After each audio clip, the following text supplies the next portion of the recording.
Oke, halo teman-teman semuanya. Di tutorial kali ini aku mau kasih tahu ke kalian semuanya eh, dasar-dasar dari CorelDRAW. Ya, pertama kita buka dulu aplikasinya. Nah, jadi nanti aku mau jelasin tools-tools yang ada di CorelDRAW, hal apa yang harus kalian lakukan pertama kali jika ingin menggunakan CorelDRAW gitu. Nah, jadi tampilan CorelDRAW awalnya akan seperti ini. Di sini ada file, ini buat baru, terus ini dari template yang sudah ada, terus ini open project, ini open yang tadi barusan dibuka dan lain sebagainya. Terus untuk toolsnya, ini untuk option dari CorelDRAW sendiri, kustomisasi, ini terkait dengan tema, misal diganti dan ya lain sebagainya begitu. Terus ini juga Windows, workspace-nya mau di seperti apa, light, default atau touch gitu. Oke, next ya. Jadi yang pertama kalian lakukan, nanti kalian kalau misalkan baru banget buka Corel, workspace yang ini atau template yang ini yang ada di sini itu tidak ada. Jadi kalian harus new dokumen. Nah, ini tulis namanya, bebas mau ditulis apa. Ini aku tulis belajar. Untuk presetnya, ini ada default CMYK, ada web, ada RGB. Jadi di sini ada dua color mode. Kalau misalkan RGB itu biasa digunakan untuk yang digital, artinya dia tidak dicetak. Kayak misalkan flyer, thumbnail YouTube, terus kemudian juga ada yang wallpaper dan lain sebagainya. Pokoknya yang nggak pengen dicetak, kalian bisa gunakan RGB. Tapi kalau mau dicetak, misalkan dijadikan cover buku, jadikan pamflet yang dicetak, brosur, majalah dan sebagainya, kalian bisa pakai CMYK. Bedanya apa? Bedanya itu CMYK itu warna yang lebih ke printer, sedangkan RGB itu warna yang lebih ke layar monitor kalian gitu.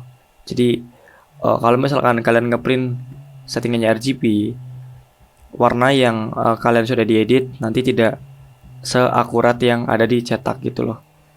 Terus kalian bisa pilih ukurannya. Di sini ada A4, A3 sampai HDB5 dan lain sebagainya. Ini tergantung kebutuhan kalian. Misalkan kalian mau bikin feed Instagram, biasanya 20 atau 1:1, 20 kali 20 cm atau 10 kali 10 cm bebas. Ini aku bikin 20 kali 20 cm aja. Terus untuk resolusinya, kalian maksimalkan aja di 200 sampai 300 dpi. Nah, setelah itu bisa klik OK. Nah, tampilannya akan muncul tampilan seperti ini, kosong ya. Nah, di sini di toolbar di atas, seperti biasa, ini ada file, open untuk membuka, ini untuk nge-save project kalian, ini untuk save di cloud-nya. Terus ini ada banyak juga, ini biasa untuk export dan lain sebagainya. Terus kemudian di edit, di view, di layout, ini untuk mengatur size-nya. Jadi kalau misalnya kalian nggak cocok dengan size yang tadi, bisa kalian ubah di sini. Ini juga ada layoutnya, mau seperti apa. Terus backgroundnya mau warna apa, ada guideline-nya apa enggak, ada grid-nya apa enggak, ada ruler-nya apa enggak. Semuanya ada di layout. Terus kemudian untuk objek ini muncul seperti ini untuk membuat suatu objek, dan sebenarnya ini nanti bisa kalian pakai setelah kalian mempelajari yang ini begitu. Terus kemudian ini juga ada efek-efeknya. Mungkin langsung aja aku alihkan ke yang sebelah kiri ini, karena untuk awal-awal mungkin kalian memang harus mempelajari yang sebelah kiri sini. Nah, ini untuk pick tool. Jadi misalkan kalian bikin sebuah objek, kalian kembali ke sini. Ini untuk pick tool. Ini untuk pindah-pindah, untuk geser, untuk memilih dan yang lain sebagainya. Terus kemudian yang kedua, ini adalah shape tools. Jadi ini untuk edit sebuah kurva atau sebuah garis. Bisa kalian edit, kalian geser, kalian apain, dan masih banyak lagi lah pokoknya yang bisa kalian gunakan menggunakan shape tool kurva ini. Misalkan ini kotakan ini, kalian mau bikin jadi apa namanya, rounded. Nah, Jadi bisa seperti ini. Bisa kalian ganti juga ke oval gini. Nah, terus misalkan nanti ada sebuah objek atau gambar misalkan kotak-kotakan seperti ini. Nah, kalian bisa edit juga. Jadi bisa diatur sedemikian rupa, bisa ditambah juga titik-titiknya. Terus bisa diedit pakai ini. Jadi nanti apa namanya? Ininya bisa diatur bengkok-bengkok seperti ini dengan menekan atau memilih opsi yang ada di sini. Ini untuk convert to curve, ada smooth node dan melengkung-lengkungnya nanti ada di sini. Jadi seperti itu tujuan dari ShapeTools ini. Lanjut, kemudian ada crop tool. Ini kalau misalkan untuk crop objek ya, misalkan ini di crop kayak gini. Nah, ini untuk cropnya seperti ini. Memang agak sedikit apa ya namanya ya, beda dari yang lain. Tapi emang crop aku rasa juga jarang digunakan. Terus kemudian ini untuk zoom in, zoom out biasa. Kalau misalkan mau di zoom ini diklik, kalau misalkan mau di apa namanya di zoom in, zoom out ya ini ngaturnya di sebelah sini. Sebenarnya untuk zoom in, zoom out kalian juga bisa menggunakan scroll down dari mouse kalian. Gitu ya. Oke, terus selanjutnya ini ada pen tool. Dan di pen tool ini ada beberapa opsi, yaitu ada freehand, point inline, bezier, pen, B-spline, polyline, dan 3-point curve. Untuk yang freehand, ini bisa kalian gunakan untuk ya sekedar kayak coret-coret biasa gitu. Jadi mungkin buat bikin tanda tangan dan lain sebagainya. Terus kemudian untuk yang kedua ada 2-point line. Jadi kalian ada 2 titik yang bisa kalian gunakan gitu. Jadi ditekan seperti ini. Nah, ini akan ada 2 titik yang bisa kalian sambung-sambungkan jadi seperti ini nanti. Nah, ini akan jadi seperti ini. Namun yang sering digunakan adalah yang pen ini. Yang bezier juga kurang lebih sama. Nanti kalian bisa pelajari masing-masing. Ini intinya itu untuk membuat sebuah garis. Cuma memang dalam teknisnya ada yang menggunakan 2 C-plane seperti ini. Jadi setelah diklik nanti ada poin-poin yang mengatur jalannya lengkungan-lengkungan yang akan kalian bikin begitu. Nah, misalnya seperti ini. Nah, sebenarnya untuk pen ini full semuanya ada di pen sebenarnya. Jadi pen itu bisa membuat lengkungan seperti ini, bisa untuk garis-garis juga seperti ini, dan masih banyak lagi gitu. Lanjut, yang kedua ada yang selanjutnya ada artistic media. Ini untuk kalian buat mungkin yang pernah menggunakan sketchbook dan sebagainya, mungkin ini akan familiar dengan tools yang satu ini. Jadi intinya ini misalnya buat bikin alis dan lain sebagainya gitu-gitu. Nah, ini adalah untuk artistic media. Pokoknya untuk membuat hal-hal yang seperti itu. Terus kemudian ini ada rectangle. Di rectangle ada 3-point rectangle. Jadi seperti ini 3-point rectangle, dan memang yang sering digunakan adalah yang rectangle aja.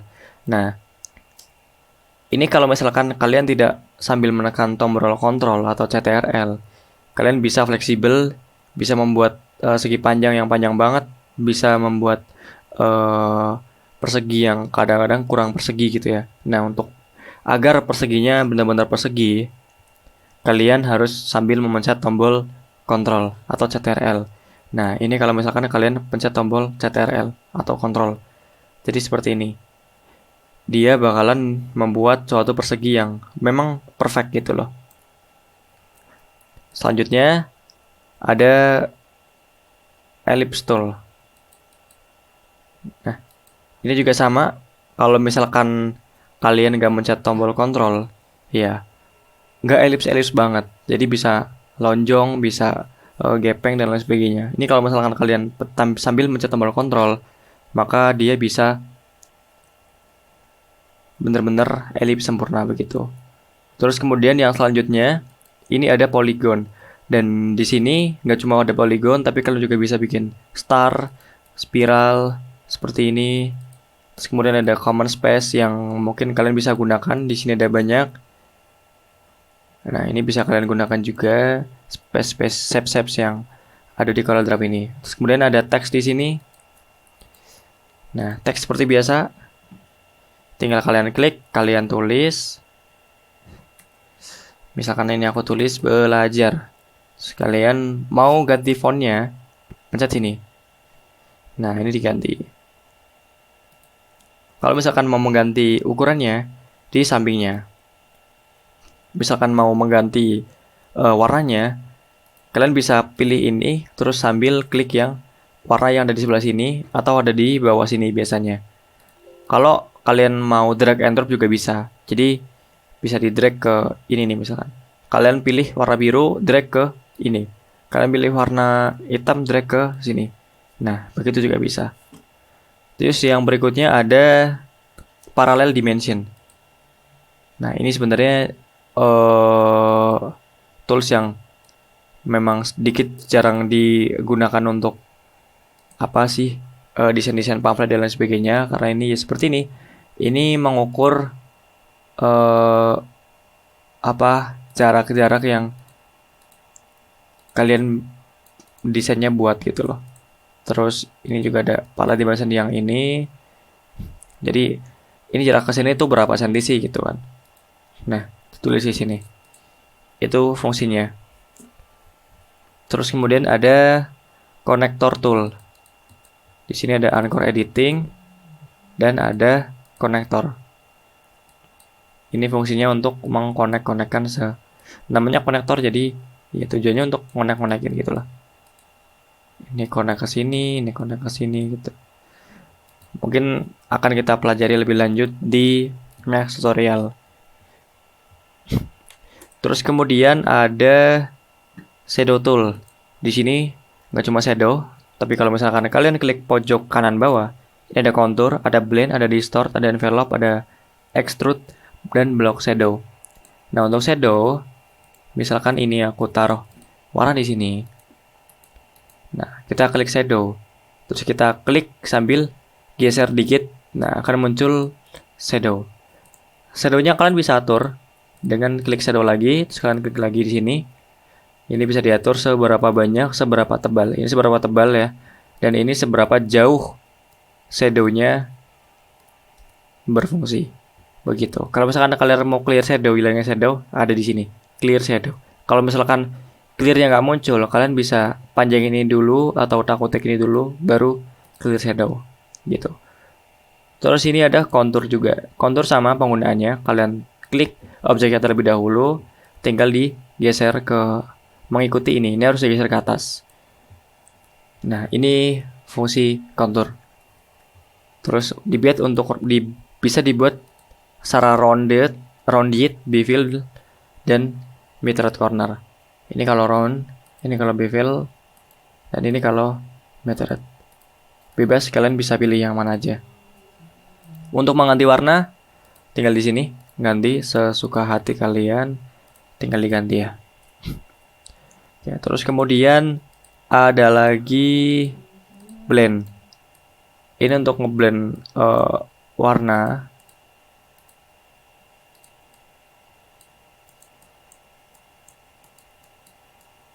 Oh ya, ini aku lupa cara penggunaan ininya. Mungkin harus menggunakan dua objek kali ya. Nah, seperti ini. Jadi kalian bisa gunakan dua objek dengan warna yang berbeda. Nanti akan menghasilkan warna apa sih namanya ini, blending color gitu. Nah, nanti hasilnya seperti ini.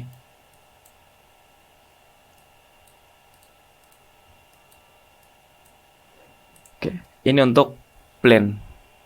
Terus kemudian ada distort.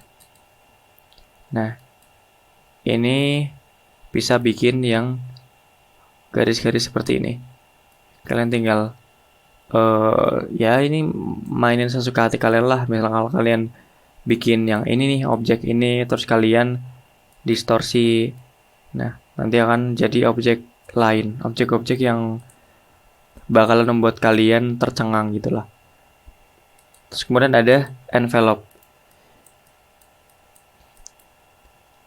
Ini juga harus bikin objek terlebih dahulu. Ini aku bikin kotak. Terus kemudian ini bisa diatur sedemikian rupa. Begitu. Ini fungsinya envelope seperti itu. Terus kemudian ada lagi extrude. Ini untuk membuat apa sih namanya? 3 dimensi. Seperti itu. Terus ada block shadow.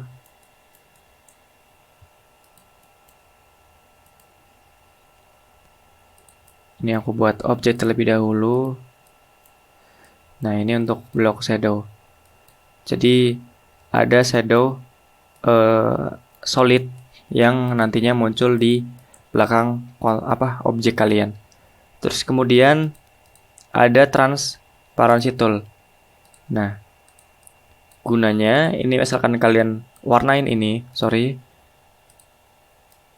salah. Nah, misalkan kalian warnain ini, terus kemudian kalian transparency tool.